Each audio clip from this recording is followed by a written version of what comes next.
The first truth to understand is that the avoidant person does not fail to notice your efforts because of simple indifference, but because their attention is governed by a quiet, persistent instinct for self-protection.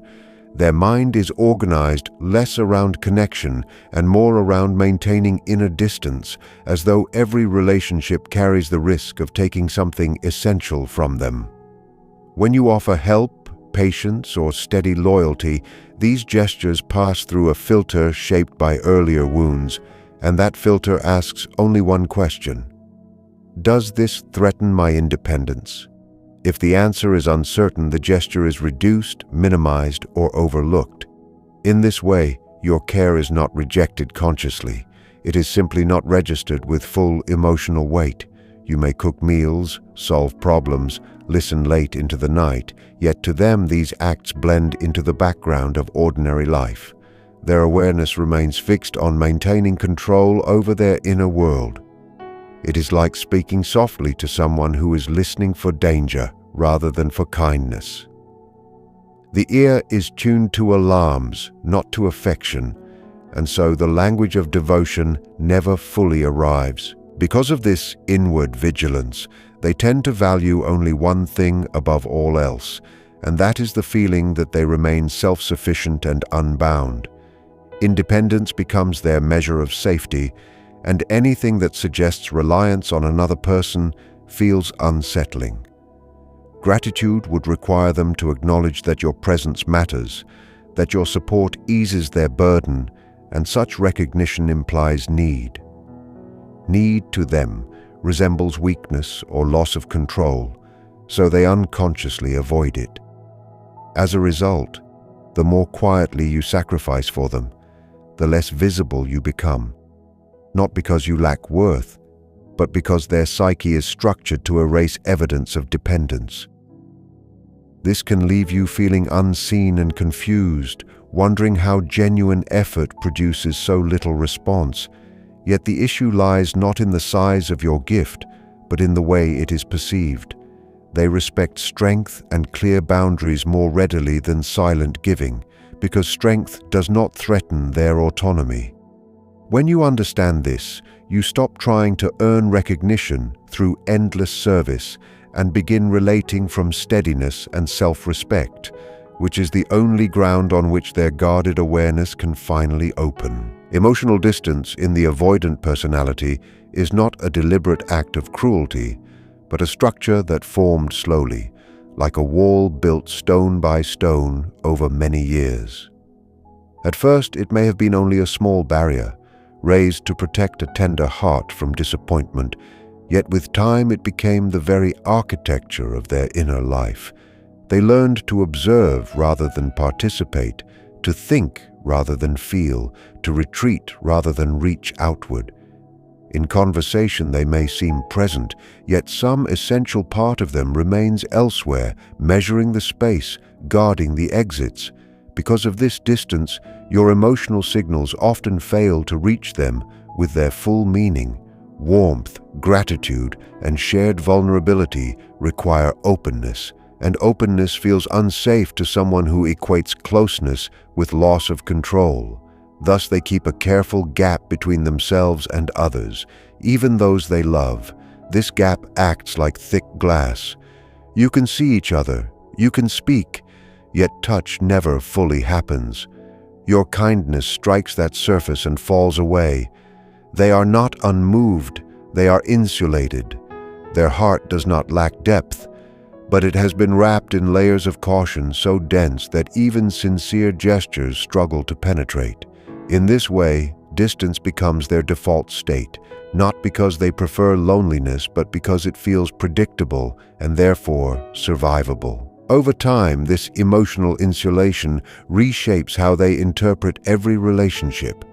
When you offer reassurance or steady care, they unconsciously translate it into something practical rather than personal, as if it were simply part of the environment instead of a living expression of your affection.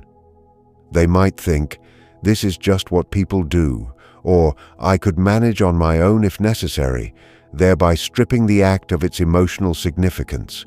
By reducing the meaning, they reduce the risk. For if they truly felt the weight of your devotion, they would also feel the fear of losing it, and that fear is precisely what they seek to avoid. So the psyche chooses numbness over vulnerability. Yet this numbness carries a quiet cost. Relationships become functional rather than intimate, safe but strangely hollow. Those who care for them begin to feel invisible, as though their presence leaves no imprint. To engage with such a person, one must understand that louder displays of care rarely help. What reaches them more effectively is calm consistency, clear boundaries, and direct communication that does not demand emotional merging. These qualities create a stable space where closeness does not feel overwhelming. Only then can the glass between two people slowly thin, allowing feeling to pass through without triggering the old instinct to withdraw. When we look more closely at the avoidant character, we discover that their guiding principle is not affection, approval, or even harmony, but autonomy. Independence is not merely a preference for them. It is a psychological necessity, a pillar that holds their entire inner world in place. From early on, they learned that relying too much on others could lead to disappointment or subtle humiliation, so they cultivated a strict self-reliance, almost like a private law they must never break. Because of this, every interaction is quietly measured against one question: will this compromise my freedom? Even kindness is evaluated through this lens. If your help appears to reduce their self-sufficiency, they may instinctively resist or downplay it. You might interpret this as ingratitude, yet internally, they are attempting to preserve equilibrium. They feel safest when they believe they could walk alone at any moment.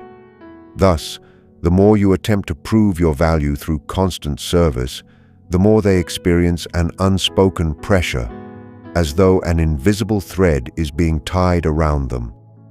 Rather than feeling supported, they feel obligated. Rather than feeling warmed, they feel watched. And so they protect their autonomy with quiet defiance, convincing themselves that they did not truly need what you offered. In this way, your devotion is unconsciously erased, not out of malice, but out of the deep instinct to remain unbound. This devotion to autonomy explains why grand gestures often fail to move them, while simple respect for boundaries can have a profound effect. They do not respond strongly to sacrifice, because sacrifice implies emotional debt, and debt threatens their sense of self-governance. What they trust instead is steadiness, mutual space, and the assurance that they are choosing the relationship freely rather than being drawn into it by obligation. If you give endlessly without asking for anything, they may grow uneasy, sensing that some hidden expectation must eventually surface. Yet when you stand beside them as an equal, neither clinging nor disappearing, something shifts. Autonomy recognizes autonomy. They begin to relax, for they do not feel captured. Paradoxically, it is only when they are certain they can leave that they are able to stay. Understanding this saves you from the exhausting attempt to earn love through overextension. Instead, you learn to offer connection without surrendering yourself.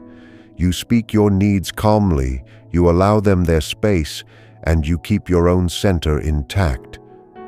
In such an atmosphere, their defenses soften, and appreciation has room to grow, because it no longer threatens the one thing they have always guarded most carefully: the right to remain themselves. When one repeatedly gives to an avoidant person without receiving acknowledgement, a quiet imbalance begins to form, subtle at first, then increasingly heavy. You offer your time, your listening, your steady presence, believing that love expressed through action will naturally be felt and returned. Yet when these efforts pass unnoticed, something within you tightens. It is not vanity that seeks recognition. It is the basic human need to be seen as real and meaningful. Without that recognition, generosity slowly transforms into strain. You may tell yourself to be more patient, to be more understanding, to expect less, but the psyche keeps its own account. Every unnoticed sacrifice becomes a small stone placed in the pocket of the heart. Over weeks and months, those stones accumulate, and what once felt light becomes burdensome. You begin to wonder whether you matter at all. The relationship starts to resemble a stage on which you perform tirelessly while the audience never looks up. This is the birthplace of resentment. It does not erupt suddenly, it grows quietly in the shadow of unmet needs. And because the avoidant partner seems calm and unaffected, you may even feel guilty for your disappointment, as though your longing for appreciation were excessive. Yet it is not excessive. It is simply human to desire reciprocity, to feel that one's presence makes a difference. If this imbalance continues unchecked, resentment can harden into distance on your side as well, creating a silent divide between two people who once sought closeness. You might begin withdrawing emotionally, speaking less, offering less, not out of cruelty, but out of self-preservation. The heart learns that constant giving without response is unsustainable. At this stage, many relationships collapse under misunderstandings. The avoidant partner feels confused by your sudden coolness, while you feel exhausted by years of invisibility. The tragedy is that neither intended harm. One protected themselves through distance, the other tried to secure love through sacrifice. To prevent this cycle, it becomes necessary to interrupt the pattern early. Instead of overextending, you must express your needs directly and allow space for mutual effort. Appreciation cannot be forced, but your boundaries can be established. When you value your own energy and refuse to disappear in service of another, resentment has less soil in which to grow. You begin to give freely rather than compulsively, and what you offer comes from strength rather than depletion. In such a balance, love regains dignity, and both individuals have the chance to meet each other without the hidden weight of unspoken disappointment. When we encounter the difficulties of relating to an avoidant person, the immediate temptation is to assign blame. We may label them cold, selfish, or incapable of love, and in doing so, we create a simple story with a clear villain. Yet such judgments, while emotionally satisfying, rarely lead to understanding or change. Human behavior is seldom born from deliberate harm. It is more often shaped by unseen histories that continue to operate beneath awareness. The avoidant stance is not a calculated refusal to care, but a pattern that once served as protection. At some earlier time, withdrawing likely reduced pain, conflict, or disappointment, and the mind faithfully preserved that strategy. What once kept them safe has now become automatic, even when safety is no longer threatened. If we approach them only with accusation, their defenses harden further, for blame feels like attack, and attack confirms their belief that closeness is dangerous. Thus, the very method we use to demand connection pushes them deeper into isolation. Understanding begins not with condemnation, but with curiosity. We ask not, "What is wrong with you?" but, "What experience taught you to guard yourself so tightly?"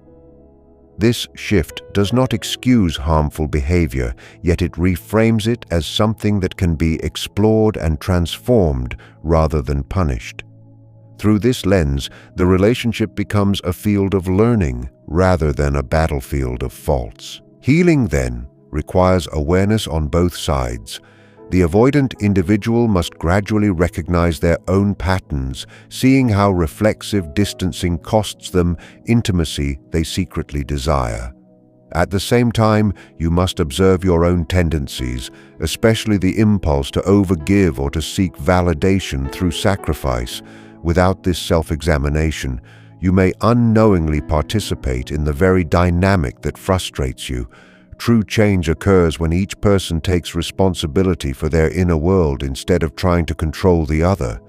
Conversations become more honest, less dramatic. You speak about needs and limits with clarity, not as accusations, but as facts of your experience. In such an atmosphere, insight can arise. The avoidant partner may begin to notice how often they minimize help or deflect gratitude. You may begin to notice when you're giving out of fear rather than choice. These small recognitions are more powerful than any argument because they address the roots rather than the symptoms. Over time, conscious awareness loosens old habits, and what once seemed fixed reveals itself to be flexible. Connection grows not through force, but through understanding. As two imperfect people learn to meet each other with patience, responsibility, and a willingness to see beyond the surface of behavior. To relate wisely with an avoidant person, one must learn the quiet strength of boundaries, for without them, love easily dissolves into self-abandonment. Many people believe that care means constant availability, endless accommodation, and the willingness to place another's comfort above their own. Yet this approach, though well-intentioned, often leads to invisibility. When you erase your limits, you teach others that you have none. The avoidant individual, already accustomed to emotional distance, may unconsciously accept this arrangement without question, assuming that your giving costs you nothing. In such a situation, you slowly become a background presence, reliable but unseen. Boundaries interrupt this pattern. They are not walls built to keep others out, but lines drawn to protect the integrity of the self. When you say, calmly and without hostility, "This is what I can offer, and this is what I cannot," you affirm your own existence. You demonstrate that your time, energy, and emotional labor have value. Far from pushing the avoidant person away, this clarity often earns their respect because they instinctively understand the language of self-preservation. They recognize firmness more readily than sacrifice. Thus, boundaries become the foundation upon which a more balanced relationship can stand. At the same time, self-respect must accompany these limits, for boundaries without inner conviction quickly collapse. Self-respect is the quiet decision to treat your own needs as legitimate, not secondary or excessive. It asks you to notice when you are giving out of fear of losing someone rather than out of genuine desire. If you constantly overextend to secure affection, you place yourself in a position of silent dependency, hoping your usefulness will guarantee connection. This creates anxiety and resentment, neither of which foster intimacy. By contrast, when you respect yourself, you give freely but not compulsively. You allow space for the other person to meet you halfway. You no longer chase their acknowledgement. You simply state your truth and observe their response. Paradoxically, this steadiness makes you more visible. The avoidant partner begins to perceive you not as an extension of their life, but as a distinct individual with weight and presence. From this position of equality, genuine exchange becomes possible. Love, then, is not a bargain of sacrifices, but a meeting of two grounded selves, each responsible for their own center, each choosing connection not from fear but from strength and clarity. When dealing with an avoidant person, many believe that subtle hints, silent sacrifices, or emotional displays will gradually communicate what they need. Yet these indirect methods often fail because the avoidant mind is not attentive to what is implied. It is trained to overlook emotional undercurrents and to focus instead on what is explicit and concrete. Therefore, unspoken expectations easily become invisible. You may hope they will notice your fatigue, your extra effort, or the quiet ways you rearrange your life for them, but these signals dissolve before reaching their awareness. This is not because they lack intelligence or compassion, but because they are not scanning the environment for relational cues. Their energy is directed toward maintaining inner space. In such circumstances, silence, becomes your enemy. The more you rely on them to guess your needs, the more disappointed you feel. Communication, then, must become deliberate and direct. To speak plainly about what you feel and require is not weakness or confrontation, it is clarity. Clear language cuts through the fog of assumptions. Instead of saying nothing and hoping to be understood, you say calmly, "This matters to me," or "I need your support here." Such statements give them something tangible to respond to. Without this, your needs remain shadows, and shadows cannot be addressed. Direct communication also changes the emotional tone of the relationship. When you speak openly, you remove the hidden scorekeeping that often poisons connection. Resentment thrives in secrecy, in the long list of unspoken sacrifices that the other person never agreed to or even noticed. By naming your expectations, you transform them from silent burdens into shared realities. The avoidant partner may initially feel uneasy, for honesty can feel intense to someone accustomed to distance. Yet over time, this straightforwardness creates a sense of safety. There is less guesswork, less emotional pressure, fewer mysterious disappointments. They begin to understand that closeness does not mean being trapped in invisible obligations. Instead, it becomes a dialogue between two adults who state their needs without drama. For you, this approach restores dignity. You no longer perform acts of devotion in the hope of recognition.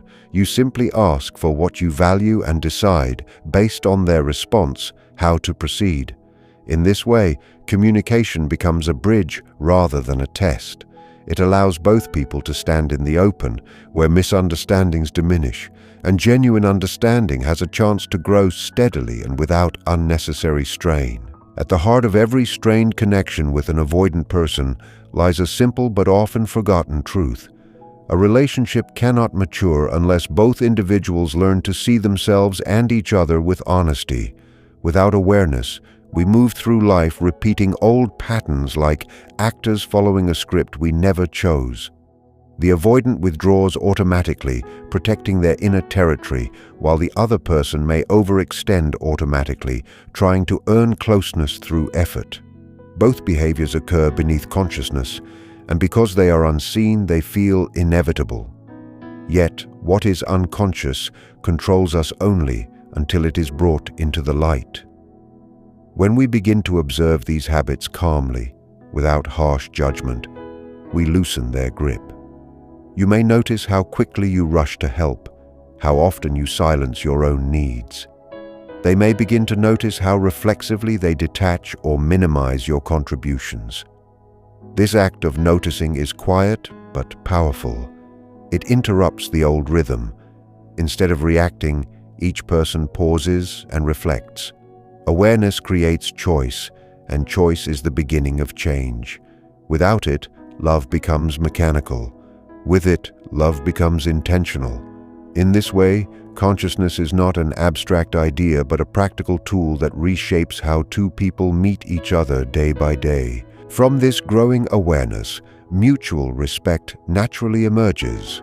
When both sides recognize their tendencies, blame gives way to responsibility. The avoidant person understands that constant distance prevents intimacy they secretly desire, and you understand that self-neglect does not produce genuine appreciation. Each begins to adjust, not out of fear, but out of understanding. Small shifts accumulate, clearer conversations, fairer exchanges of effort, more patience during moments of discomfort. Gradually, a new atmosphere forms, one in which neither person must disappear to keep the peace. You are not trying to rescue them, and they are not trying to escape you. Instead, you meet as two distinct individuals who choose connection freely. In such a space, gratitude arises more naturally because it is no longer threatening. Recognition flows both ways because neither feels controlled or indebted. This is the quiet aim of all mature relationships. not fusion, not sacrifice, but conscious partnership. When both people can see themselves clearly and acknowledge the other without fear, the bond becomes steady and real, grounded not in illusion or compulsion, but in mutual understanding and deliberate care,